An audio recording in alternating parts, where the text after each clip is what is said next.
जनाब चेयरमैन इमरान खान की तरफ से आपकी खिदमत में अर्ज़ करना चाहता हूँ कि 27 मार्च 2022 को हकीकी आज़ादी की जो तहरीक शुरू की गई थी, इंशाअल्लाह हम उसे मंतकी अंजाम तक पहुँचाएंगे। और मंतकी अंजाम ये है कि पाकिस्तान के अंदर एक मुतफ़िक़ा दस्तूर है जो आईन पाकिस्तान कहलाता है। इस मुल्क को आइन के मुताबिक आगे बढ़ना है और हर वो कोशिश कि जो आइन को पामाल करने की होगी, तहरीक इंसाफ उसके रास्ते में मुज़ाहमत करेगी। और मुज़ाहमत में हम इस बात का ख्याल रखेंगे कि हम कोई पुरतशद्दुद रास्ता इख्तियार न करें और पहले से मुआशी तौर पे डीरेल होती हुई पाकिस्तानी कौम को मज़ीद मुश्किलात से दो चार नहीं करेंगे।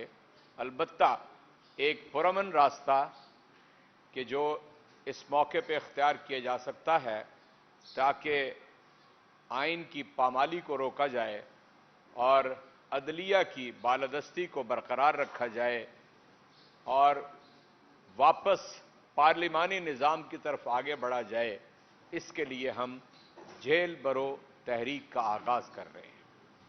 और जेल भरो तहरीक का मकसद ये होगा कि हम अपने आप को पेश करें, बजाय इसके कि ये फस्ताई हुकूमत लोगों को खौफ और जबर के तहत डरा धमका कर उन्हें झूठे मुकदमों में गिरफ्तार करे, उनके ऊपर कस्टोडियल टॉर्चर करे, उनको जलील करे, उन्हें बरहना करे, चाहे वो सियासी कारकुनान हों, सियासतदान हों या हुर्रियत फ़िक्र रखने वाले सहाफ़ी हों। हम सब के लिए आज़ादी की ये जद्दोजहद लेकर आगे बढ़ना चाहते हैं। ये आज़ादी की जद्दोजहद है इस्तेमार के ख़िलाफ़ कि जो पाकिस्तान के ऊपर 75 बरस के अंदर भी अपने पंजे गाड़े हुए हैं और दुनिया की वाहिद मुस्लिम एटमी कुव्वत को भी वो घुटनों पे ले आए हैं। वो सारी बैरूनी ताकतें और उनके यहां पर एजेंट, चाहे वो इस्टेब्लिशमेंट में हों, चाहे वो इंपोर्टेड हुकूमत के अंदर हों, हम उनके सामने पुरअमन सियासी जद्दोजहद करना चाहते हैं। आज आपके सामने मालूम है आपको कि आज 14 फरवरी है। एक महीना पहले 14 जनवरी को आइन के एक आर्टिकल के तहत पंजाब की असेंबली को तहलील किया गया और 4 रोज बाद 18 जनवरी को खैबर पख्तूनख्वा की असेंबली को तहलील किया गया। 30 दिन गुजर चुके हैं। आज तक आइन से मावरा रास्ता इख्तियार किया गया है और 90 रोज की जो एक पाबंदी है आपका आइन लगाता, उसके मुताबिक ना इलेक्शन कमीशन ना गवर्नर पंजाब इंतखाब की तारीख देने के लिए तैयार नहीं है, इंतखाबी शेड्यूल देने के लिए तैयार नहीं है और तौहीन अदालत के मुर्तकिब हो रहे हैं। आज वक्त गुजर चुका है, यानी कल का दिन आखिरी दिन था, आज वक्त गुजर चुका है। मैं आपसे अर्ज कर रहा हूं 59 रोज बाकी रह गए हैं और अभी भी यहां मीटिंग वहां मीटिंग। और जो ज़िमनी इंतखाबात हैं उनके लिए हर चीज मौजूद है, पैसे मौजूद हैं, यानी उनकी सिक्योरिटी के लिए पुलिस और रेंजर्स मौजूद है, उसके लिए सारा इंतजाम मौजूद है, हर चीज है, लेकिन नहीं है कुछ। तो आइन के तहत तहलील शुदा असेंबलियों के इंतखाबात, उसके लिए कुछ नहीं है, न पैसे हैं, न पुलिस अवेलेबल है, न इंतजामिया अवेलेबल है। किसी ने पोलियो के कतरे पिलाने हैं, किसी ने टीके लगाने हैं, किसी ने मरदमशुमारी करनी है, यानी ढकोसले हैं कि जो इस वक्त तक इख्तियार किए जा चुके हैं।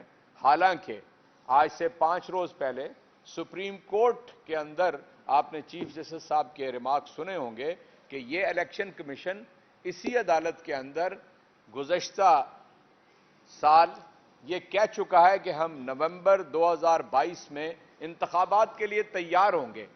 तो अब बताइए कि क्यों इंतखाबात जो हैं वो नहीं हो रहे हैं।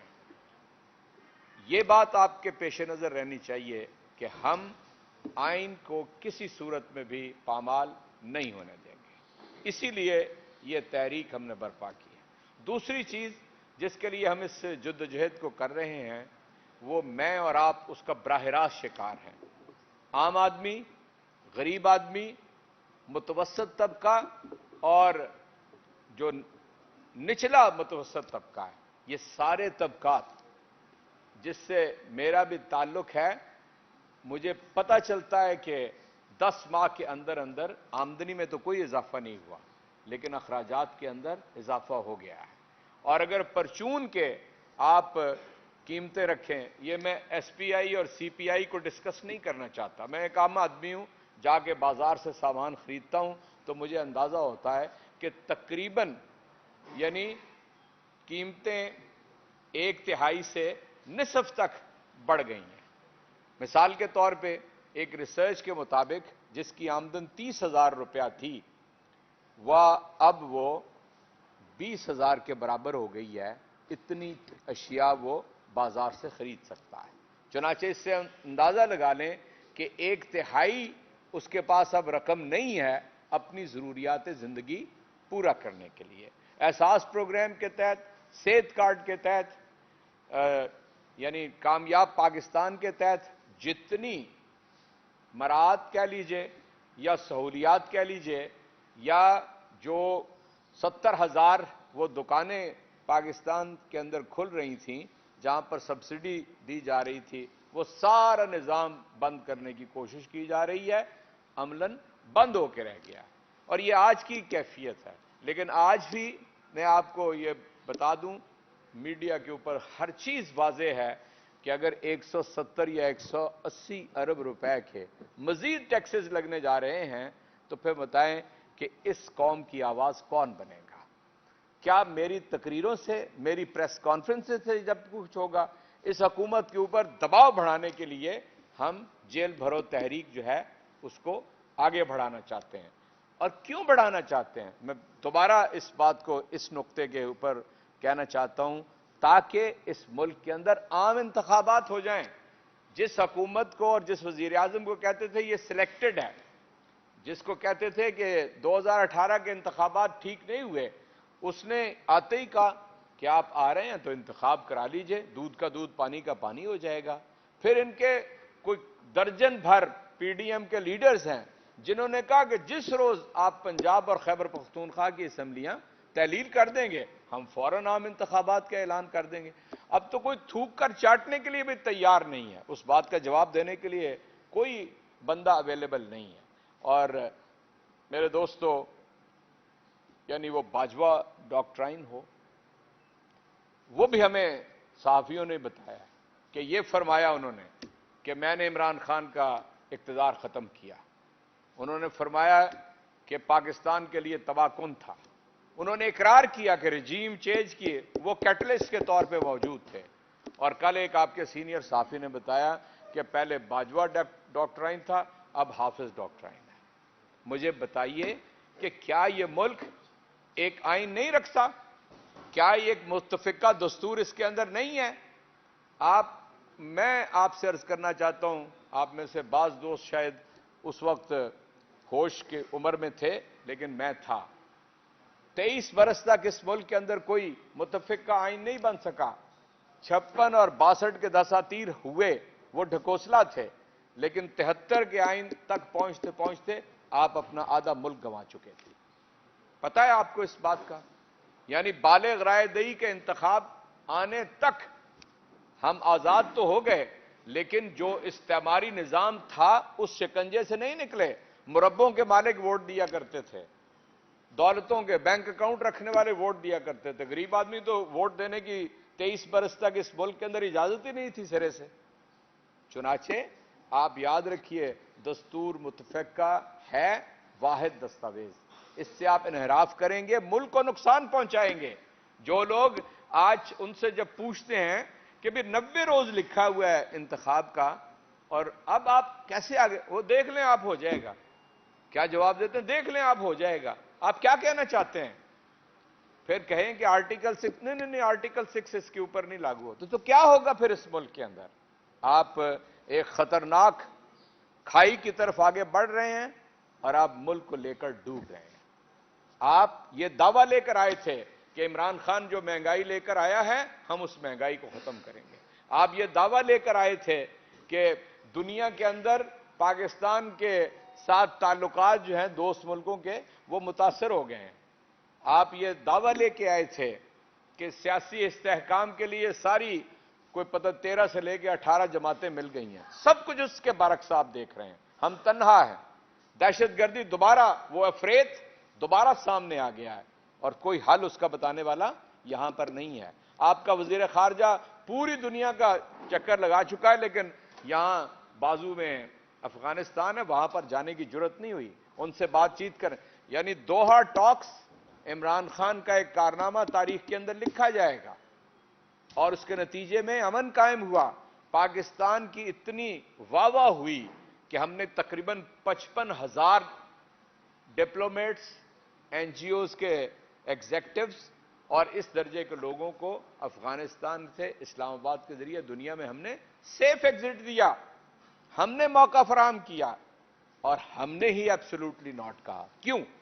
इसलिए कि हमें अंदाजा था कि अगर खारजा पॉलिसी वापस उसी नहज पे जाती है तो दहशतगर्दी भी वापस उसी नहज पे आ जाएगी। चुनाचे मैंने आपके सामने 4 निकात रखे हैं। नंबर 1, अदालतों को आजादी होनी चाहिए काम करने की, कि जो पामाल करने की कोशिश की जा रही है, टेलीफोनों के ऊपर अहकामात देने वालों की औलाद आज हदफ बना रही है।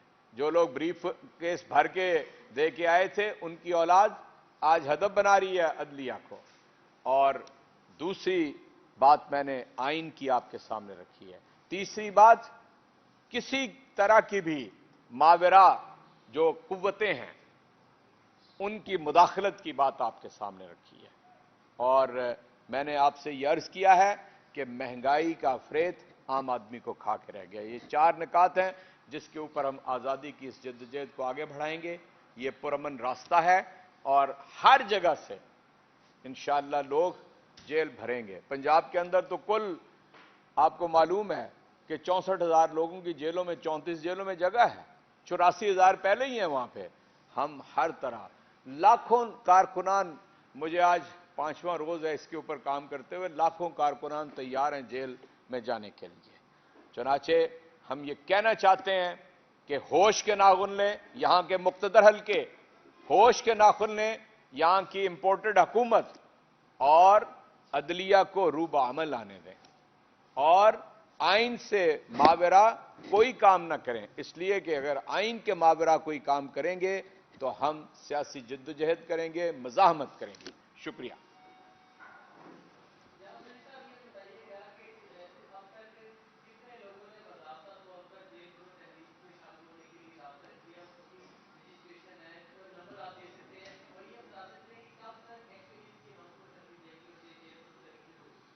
मैं आपसे लाहौर के फिगर्स शेयर कर सकता हूं। लाहौर में कोई 32-3300, यानी मैं कल लाहौर से निकला था तो बाकायदा रजिस्ट्रेशन हो चुकी हैं। बाकी किसी ज़िले के आदाद शुमार नहीं है। मैं गुज़श्ता रोज़ पेशावर गया था, वहाँ पर रीजन की मीटिंग थी। जो पेशावर रीजन है उसमें 6 अजला आते हैं, वो इस काम को शुरू कर देंगे। आज मैं कुछ देर के बाद रावलपिंडी जाऊँगा। तो इस तरह ये बतदरीज हम इसको आगे बढ़ा रहे हैं और ये इंशाअल्लाह ये पूरे मुल्क जो फीडबैक आ रहा है वो यही है कि लाखों लोग इसके लिए तैयार हैं। जो दूसरा सवाल आपने किया है, मुझे उसकी इजाज़त दे दीजिए, मैं जवाब दे दूं। ये जिस रोज़ हम समझेंगे कि आप पूरा निज़ाम मुअत्तल करके और इंतखाबात से इनहराफ किया जा रहा है, वो पहला दिन होगा। सबसे पहले लाहौर के अंदर गिरफ्तारियां पेश की जाएंगी।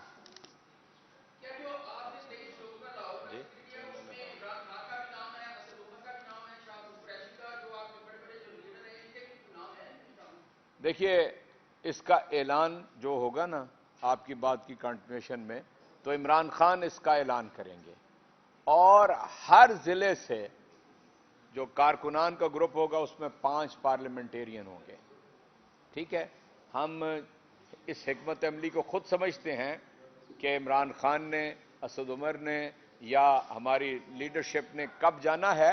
आपको मालूम है कि हमारे कोई 600-700 अरकान असम्बली मौजूद हैं। इस तरह हम इसको आगे बढ़ाएंगे। कारकुनान तनहा नहीं होंगे, हर ग्रुप के साथ 5 पार्लियामेंटेरियंस होंगे।